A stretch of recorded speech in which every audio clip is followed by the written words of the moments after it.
जम्मू कश्मीर में उपराज्यपाल मनोज सिन्हा की ही चलेगी, बात उन्हीं की गंभीरता के साथ ली जाएगी। इस बात पर आज मोहर लगा दी केंद्रीय गृह मंत्री अमित शाह ने। आज यहाँ पर जम्मू कश्मीर के राज्यपाल श्रीमान मनोज सिन्हा जी उपस्थित हैं। मैं इनको बहुत बहुत साधुवाद देना चाहता हूं, क्योंकि इन्होंने जिस शिद्दत के साथ जम्मू कश्मीर में मोदी जी की सारी योजनाओं को जमीन पर उतारने का काम किया है, वो प्रशंसनीय है। जम्मू कश्मीर में उपराज्यपाल मनोज सिन्हा की ही चलेगी, बात उन्हीं की गंभीरता के साथ ली जाएगी और बात उन्हीं की मानी जाएगी। और वो जो कुछ जम्मू कश्मीर में कर रहे हैं वो जम्मू कश्मीर के भले के लिए कर रहे हैं, और उन तमाम चीजों को केंद्र सरकार की स्वीकृति है, उन तमाम चीजों पर केंद्र सरकार की मोहर लगी हुई है। इस बात पर आज मोहर लगा दी केंद्रीय गृह मंत्री अमित शाह ने, जब वो भाषण दे रहे थे। और भाषण दे रहे थे शारदा पीठ, आप जानते हैं पाकिस्तान के कब्जे वाले जम्मू कश्मीर में एक बहुत प्रसिद्ध और धार्मिक तौर पर एक बहुत इंपॉर्टेंट स्थान है। उसी स्थान को लेकर शारदा यात्रा बेस कैंप मंदिर में शारदा माता की मूर्ति की स्थापना होनी थी। उसी स्थापना के समारोह में जो टीटवाल कुपवाड़ा में हो रहा था, लाइन ऑफ कंट्रोल के बिल्कुल पास, उस समारोह को संबोधित किया केंद्रीय गृह मंत्री अमित शाह। और संबोधन जब उन्होंने शुरू किया तो उन्होंने शारदा माता के मंदिर को लेकर जो कुछ जानकारी उनके पास थी उस सारी जानकारी साझा की। लेकिन अंत में अपना भाषण खत्म करने से पहले सुनिए केंद्रीय गृह मंत्री अमित शाह ने बातों बातों में जम्मू कश्मीर भारतीय जनता पार्टी और अन्य सभी लोगों को यह साफ कर दिया कि विरासत फिर से एक बार पुनर्जीवित करने में हमें बहुत मदद मिलेगी। आज यहाँ पर जम्मू कश्मीर के राज्यपाल श्रीमान मनोज सिन्हा जी उपस्थित हैं।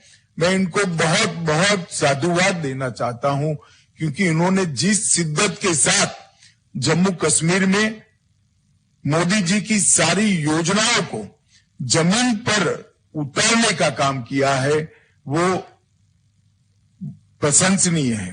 सारी फ्लैगशिप योजनाएं, स्वच्छ भारत मिशन, प्रधानमंत्री आवास योजना, प्रधानमंत्री आवास योजना शहरी, जल जीवन मिशन, आयुष्मान भारत योजना, स्मार्ट सिटी, पोषण अभियान, मातृ वंदना योजना, राष्ट्रीय स्वास्थ्य मिशन, ढेर सारी योजनाओं को जमीन पर उतारा गया है।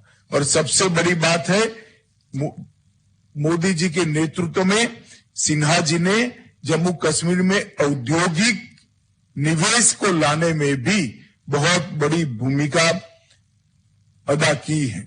मैं इस सब के लिए जम्मू कश्मीर प्रशासन और उसके मुखिया उपराज्यपाल महोदय को बहुत बहुत साधुवाद और बधाई देना चाहता हूं। एंटी एनक्रोचमेंट ड्राइव हो, जम्मू कश्मीर सर्व सिलेक्शन बोर्ड से जुड़ा हुआ एपटेक विवाद हो या प्रॉपर्टी टैक्स हो, तीनों मामलों में जम्मू कश्मीर में जो भारतीय जनता पार्टी का यूनिट है, उस यूनिट के नेता दबे लफ्जों में ये बात कह रहे थे कि इन तीनों ने जम्मू कश्मीर में भारतीय जनता पार्टी को जबरदस्त नुकसान राजनीतिक तौर पर पहुंचाया है।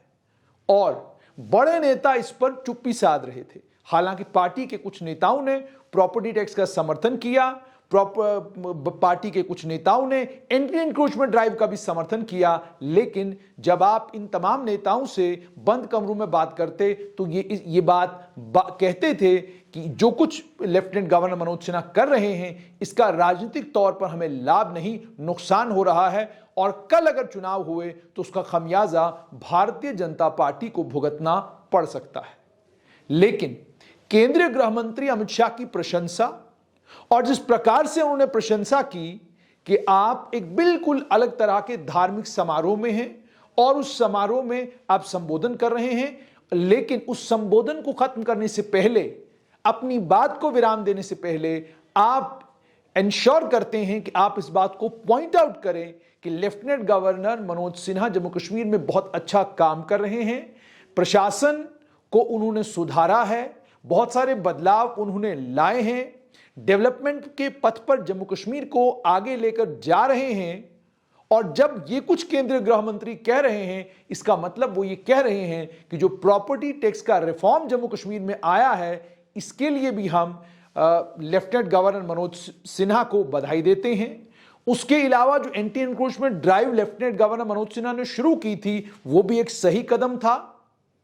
और उसके अलावा और भी कोई फैसला जो लेफ्टिनेंट गवर्नर मनोज सिन्हा लेंगे जम्मू कश्मीर में, उन सारे फैसलों से केंद्र सरकार बहुत खुश है। लेफ्टिनेंट गवर्नर मनोज सिन्हा बहुत अच्छा काम जम्मू कश्मीर में कर रहे हैं।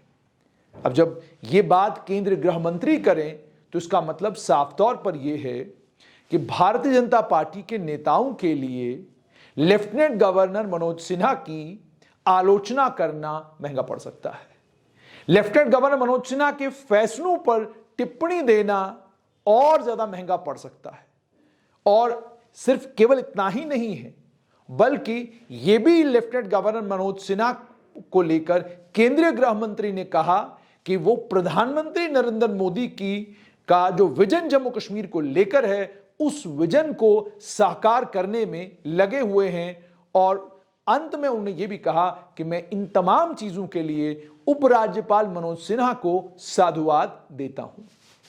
यानी कुल मिलाकर बात यहां पर आकर ठहरी कि प्रॉपर्टी टैक्स विवाद में कौन कहां पर खड़ा था, किसने प्रॉपर्टी टैक्स को लेकर क्या कुछ कहा, इससे केंद्र सरकार को कोई फर्क नहीं पड़ा। केंद्र सरकार को लगता है कि प्रॉपर्टी टैक्स जम्मू कश्मीर के लिए जरूरी है। यह अगर पूरे देश में लागू हुआ है तो इसको जम्मू कश्मीर में भी लागू किया जाएगा। और यह कदम अगर लेफ्टिनेंट गवर्नर मनोज सिन्हा ने उठाया है तो यह कदम जम्मू कश्मीर की भलाई के लिए है। एंटी एनक्रोचमेंट ड्राइव को लेकर अलग अलग स्वरूप में अलग अलग नेताओं ने बात की। बीजेपी के कुछ नेता, उन्होंने इस एंटी एनक्रोचमेंट ड्राइव का स्वागत किया और कहा लेफ्टिनेंट गवर्नर मनोज सिन्हा जो एंटी एनक्रोचमेंट ड्राइव के जरिए कर रहे हैं वो जम्मू कश्मीर की भलाई के लिए कर रहे हैं। लेकिन वहीं पर कुछ नेता थे, जो नेता खुलेआम सामने आकर जिन नेताओं ने यह कहा कि अगर यहां बिल्डोजर आया तो हम हंगामा कर देंगे।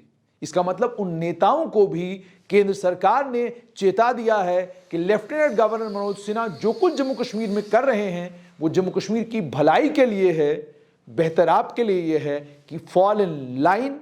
और जो जम्मू कश्मीर में हो रहा है उसको लेकर आप लेफ्टिनेंट गवर्नर की यदि आलोचना करेंगे तो वो आपके लिए महंगा सौदा हो सकता है। केंद्रीय गृह मंत्री ने लेफ्टिनेंट गवर्नर मनोज सिन्हा की प्रशंसा करके एक और बात साफ कर दी है। पिछले दिनों यूं कहा जा रहा था कि शायद लेफ्टिनेंट गवर्नर मनोज सिन्हा अब जम्मू कश्मीर में उनका कार्यकाल खत्म, जिस तरीके से जीसी मुर्मू को जम्मू कश्मीर से शिफ्ट किया गया था, शायद अब इन्हें भी बदल दिया जाएगा। उन तमाम अटकलों पर भी विराम लग गया, यानी बात खत्म। कोई बदलाव, कोई परिवर्तन कहीं नहीं हो रहा और इस परिवर्तन को लेकर कहीं पर कोई सोच भी नहीं है।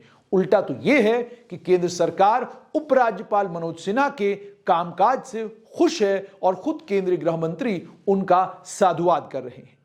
यहां पर यह बात करना बहुत जरूरी है। इससे पहले जब BVR सुब्रमण्यम जम्मू कश्मीर के चीफ सेक्रेटरी थे तो आप किसी भी राजनीतिक आदमी से बात करते तो वो आपको ये कहता कि BVR सुब्रमण्यम हमारी बात नहीं सुन रहे हैं, इन्हें जम्मू कश्मीर से अगर हटा दिया गया तो हमारे सारे काम अच्छे तरीके से हो जाएंगे, जम्मू कश्मीर का प्रशासन भी बढ़िया हो जाएगा और प्रशासन बढ़िया होने के साथ साथ में लोगों की सुनवाई भी होगी। BVR सुब्रमण्यम चले गए, उसके बाद आ गए डॉक्टर अरुण कुमार मेहता। अगर आप आम लोगों से बात करेंगे तो उनका विचार कुछ और, लेकिन अगर राजनीतिक लोगों से पूछेंगे तो अब वो ये कह रहे हैं कि चीफ सेक्रेटरी और लेफ्टिनेंट गवर्नर दोनों हमारी नहीं सुनते। अब अगर ये बदल दिए जाएंगे तो नया जो लेफ्टिनेंट गवर्नर आएगा, नया जो चीफ सेक्रेटरी आएगा, शायद उसके बाद हमारी सुनी जाएगी। ऐसा है क्या जो लेफ्टिनेंट गवर्नर और चीफ सेक्रेटरी इन तमाम नेताओं का नहीं सुन रहे हैं, जिसके चलते ये नेता परेशान हैं? बात यहां पर आकर खत्म होती है कि नेता परेशान हो या नेताओं को लग रहा हो कि इनकी सुनी नहीं जा रही है। केंद्र सरकार लेफ्टिनेंट गवर्नर मनोज सिन्हा के कामकाज से खुश है और आज लेफ्टिनेंट गवर्नर मनोज सिन्हा की पीठ थपथपाई है खुद केंद्रीय गृह मंत्री अमित शाह ने।